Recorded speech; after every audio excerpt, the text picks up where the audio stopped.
Parked right behind me is one of my favorite little airplanes of all time, the Cessna 150 Aerobat. So in today's video, we're going to take a detailed look at the Cessna Aerobat, see what makes it different from a regular Cessna 150, and also take a look at why this rare little airplane is so weird. Alrighty, let's get right into it.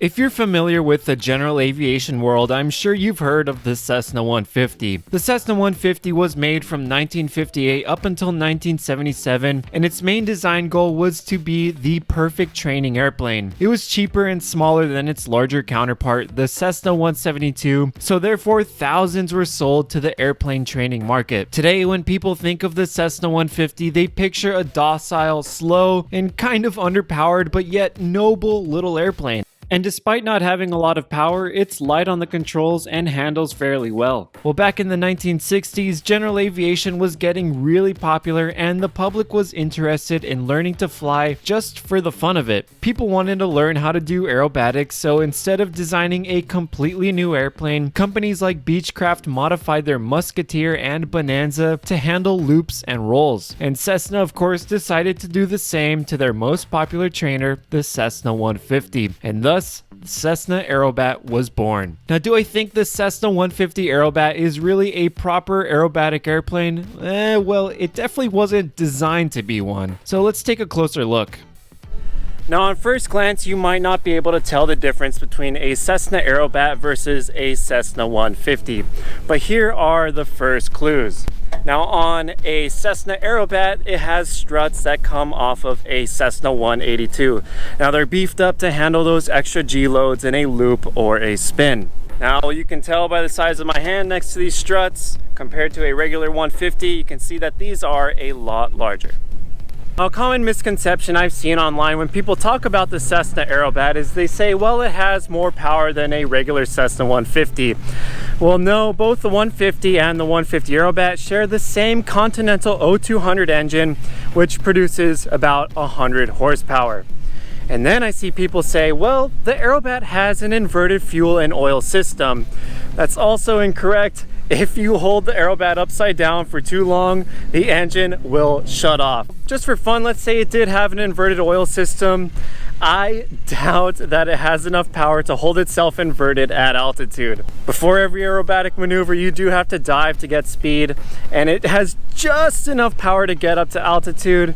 And it's kind of one of those quirks that makes me like the airplane a little bit more. There are some modifications to the Cessna Aerobat that you can't really see from the outside. Now, the engine mount of a Cessna 150 Aerobat is a little bit stronger than a regular Cessna 150 in order to handle those extra G loads. And this one on the outside, you can't really tell, but there is some extra strength added to the tail, probably to give it more strength when doing spins.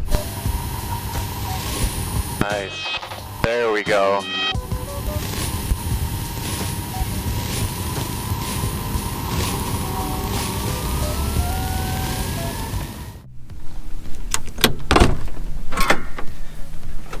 So now that we're inside of the Aerobat, we can see what really makes this aerobatic airplane kind of weird. Number one being you fly with a yoke. Now, if you look at other aerobatic airplanes like the Citabria, Super Decathlon, Extra 300, or Pitts Special, you'll see that they all fly with a center stick because it just feels more natural when doing aerobatics. Now, in this airplane, you fly with a yoke, and I will tell you that doing rolls with a yoke is pretty weird, and it just feels kind of wrong, but also kind of funny when you're doing it. Okay, boom, 30, into it, bury it. Oh, beautiful, man. Out of the rudder, a little bit of back pressure, back into the rudder, and off we come. Not bad. Now, another difference between this specific Aerobat and other aerobatic airplanes is that this one is IFR certified, meaning you can fly in the clouds and fly on an instrument flight plan. It's not very common to see an IFR airplane that is meant for aerobatics, mainly because you have gyros like this one. Whenever you go inverted or do a loop or roll, this thing tumbles and it takes kind of a hard hit. So I will say, in this specific airplane, kind of weird. Now, another modification to the Cessna Aerobat are these orange handles that you can see on the right and left hand side.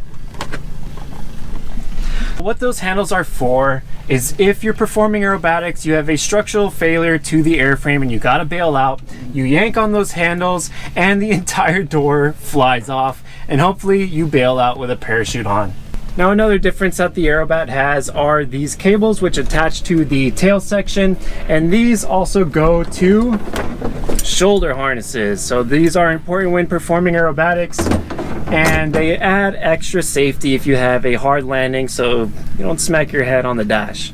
The Aerobat was also the first 150 to feature skylights on the ceiling to improve visibility whenever inverted. All in all, the Aerobat has about 18 extra pounds of modifications, which make it a little stronger than the basic Cessna 150. However, it is aerodynamically the same airplane as the standard model. The Aerobat really falls into a class of its own. While its original design was not meant to be an aerobatic airplane, it can do aerobatic maneuvers if you ask it nicely. There have been Aerobats performing in competitions and air shows, and today it's often used for spin training, unusual attitudes, and intro to aerobatic flights. Out of the 23,000 Cessna 150s produced, a little over 800 of them were Aerobats, and today they're becoming exceedingly rare. Now let's recap on why I think the Cessna 150 Aerobat is kind of weird. Well, you have a fixed tricycle gear airplane with only 100 horsepower. It looks exactly like a Cessna 150, but it's aerobatic, but it also doesn't have an inverted fuel and oil system. So if you hold it upside down, the engine turns off. It barely has enough power to get off the ground, let alone do aerobatics. And yet, I love this plane. Alrighty, thanks so much for watching, and we'll see you on the next video. Oh yeah, and it has flaps, which is also pretty uncommon for an aerobatic airplane.